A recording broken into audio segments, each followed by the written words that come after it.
Tonight, a tragic ending to a tragic story. 22-year-old Khalief Browder, he killed himself this week. He spent 3 years at Rikers Island, most of them in solitary confinement. And listen to this, he was never convicted of anything, but he couldn't make the $3,000 bail, so he was stuck there. It is a national problem that until now has got little attention. Then the police officer caught on tape throwing down a teenager is off the force, but his troubles could just be starting. We're going to ask our panel of attorneys whether we could be looking at civil rights lawsuits here in this officer's future. Wouldn't be the first one for this Dallas area cop. And in Baltimore, the crime rate is spiking up and police officers are standing down. Some cops, they've admitted here, they're letting criminals get the upper hand because they're scared to get prosecuted if they do anything, let alone the wrong thing. We're going to play you this incredible admission. Good evening, everyone, and welcome to RFL. I'm Richard French, and we're going to start this hour with the story of Khalief Browder. It is a legal story that shows, frankly, how messed up the system is. Browder, he committed suicide at his parents' home in the Bronx this week.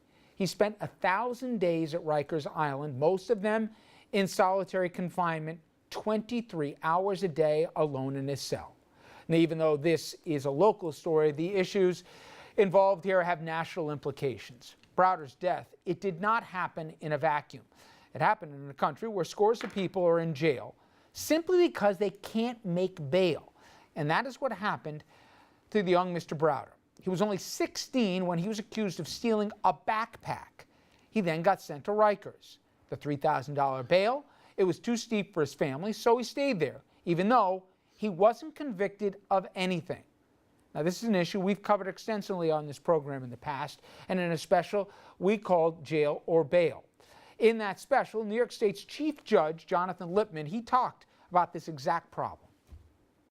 More than simply being unfair, incarcerating indigent defendants for no other reason than they cannot meet even a minimum bail amount strips our justice system of its credibility and distorts its operation. And we also spoke to former Rikers inmates who couldn't make bail themselves. Had I had money, I would have got out. I would have did those 45 days. Most of the time, these individuals don't have the money to pay at all. Maybe their families might not even have it. And in a lot of cases, it's a lot of youth, you know, like young kids, 16, 17, who still live with their grandmother. What can she do? Now, the situation at Rikers and Browder's care, there was a subject of a feature article in the New Yorker, and the magazine got its hands on this exclusive surveillance video from inside of Rikers. That's a guard dragging Browder out of a cell and roughing him up. That's Browder finding himself in the middle of a gang brawl, and he wasn't even in a gang. And here he is after guards isolate him. You can see he's pacing around, and he's obviously agitated. All right, I want to bring in our panel to weigh in. Jim Kasuris, criminal defense attorney in Manhattan. He sits on the board of directors of the New York City Criminal Bar Association, frequently lecturing at New York Law School and the bar associations in Queens and New York City. Doug Von Oist, founding partner of Carson Von Oist, focusing on corporate misconduct, and he was selected by the Legal 500 as one of the most influential trial lawyers in the country. Mayo Bartlett, an attorney at the law offices of Mayo Bartlett PLLC and a former chief of the Bias Crimes Unit at the Westchester County DA's office. All three of my guests here are not only defense attorneys, but also all of them have all been former prosecutors in the greater New York area. Okay, guys, this was a teenager who went there for stealing a backpack. He spent 3 years there because he couldn't make bail.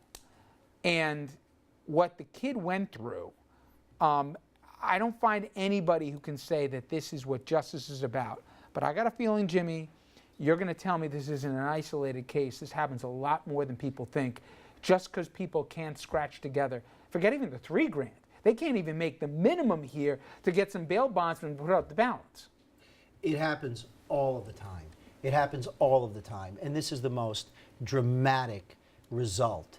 But I cannot tell you how many kids have their lives, their psyches ruined by these events. He's accused of stealing a backpack. Bail is $3,000. He's not a flight risk. He's not shown to be a danger to the community. He's not shown to possess any of the factors for which legitimate bail can be set.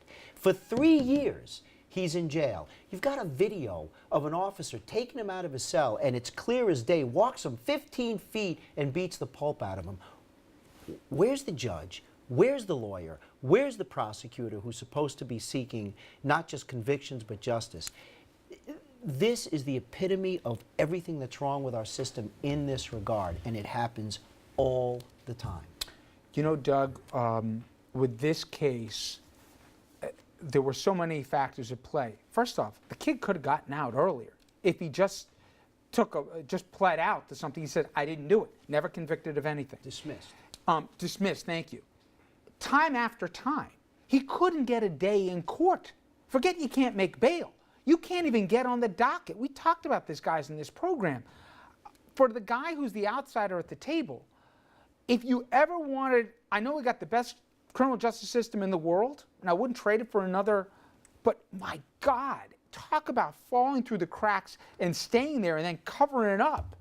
You couldn't even get inside a courtroom for a judge to say, what's going on here? A 16-year-old kid, even if he did take the backpack, right, which he to the day he left, claimed he never did and it was dismissed, what's he doing in Rikers with adults for 3 years? It's just bizarre.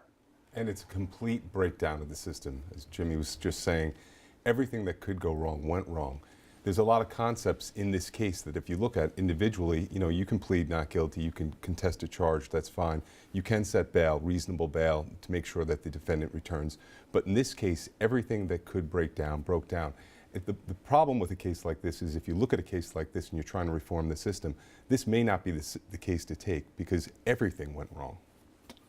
You know, Mayo, one of the things that shocked me was $3 grand for a backpack for bail. Okay, but then secondly, I think the public has a perception that the defense always has the upper hand whenever there's a case like this because you can throw stuff out on technicalities, it's easy to get somebody off, blah, blah, blah. He couldn't get a day in court. And one of the things, as I understand it, that's part of the system is you have a right to a fair and speedy trial. What happened here? Well, first of all, your attorney has to make an application. So if the judge is not willing to reduce the bail, you have another bail hearing.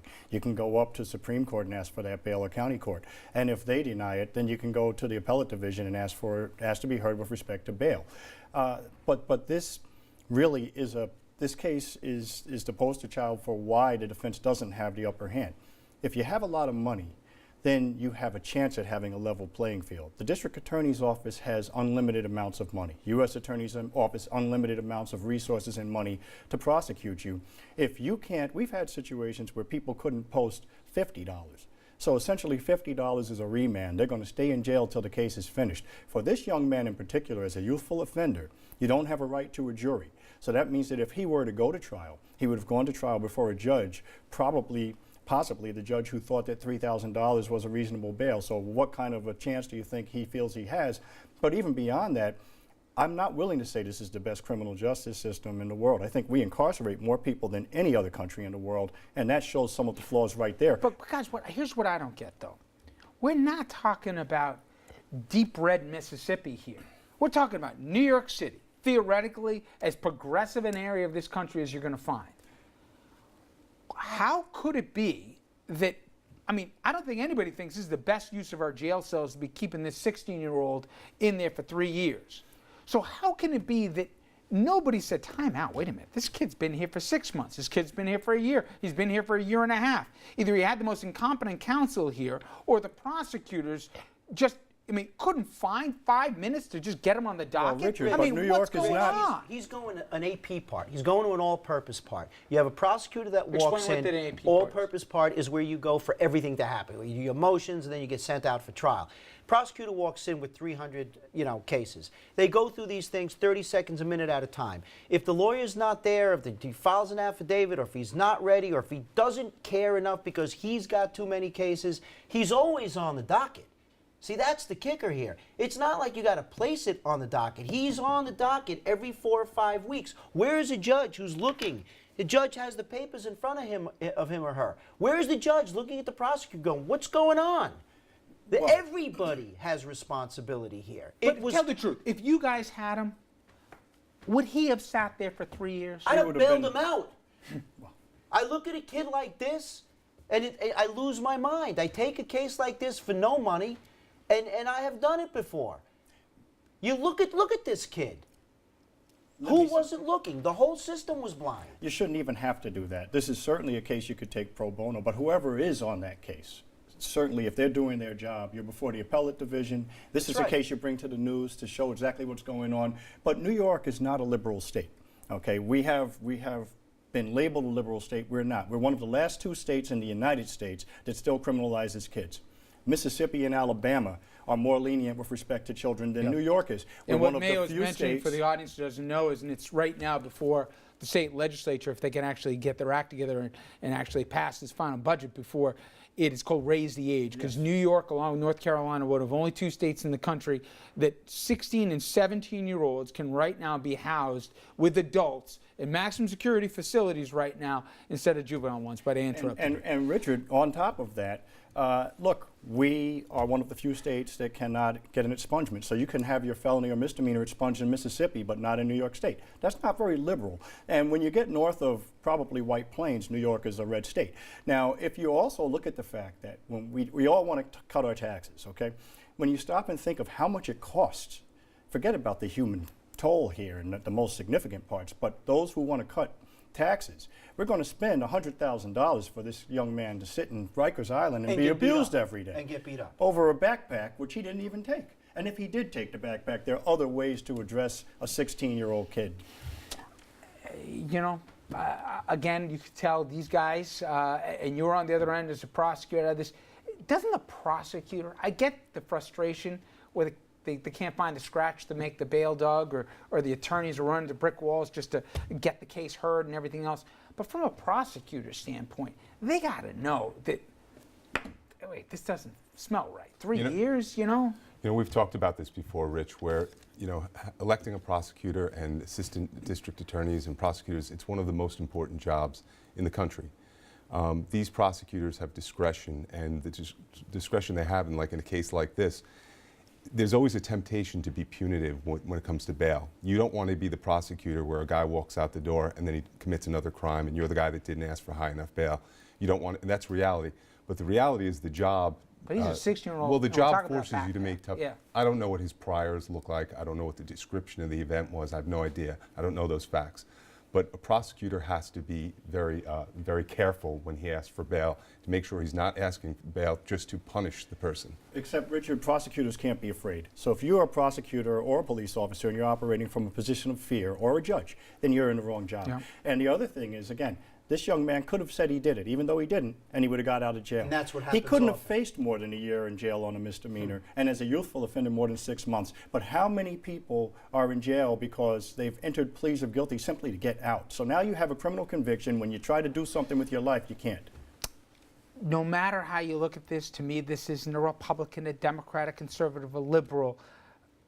A life was destroyed and then ended because collectively we failed this kid. And if you think that the story begins and ends with Mr. Browder, you're kidding yourself. We've talked about this at length. The outgoing Chief Justice here has made this a major issue. This is last year. They're going to try and fix the bail system right now.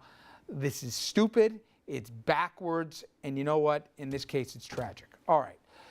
Now, our next story when we come back on the other side of the break. He's off the force, but he's not out of trouble. That Dallas area cop in this video, manhandling that teen, just quit, and already he's getting threatened with lawsuits. We'll talk about that and also some of the things that apparently happened not on this video and how that complicates. We'll bring our guest in as well.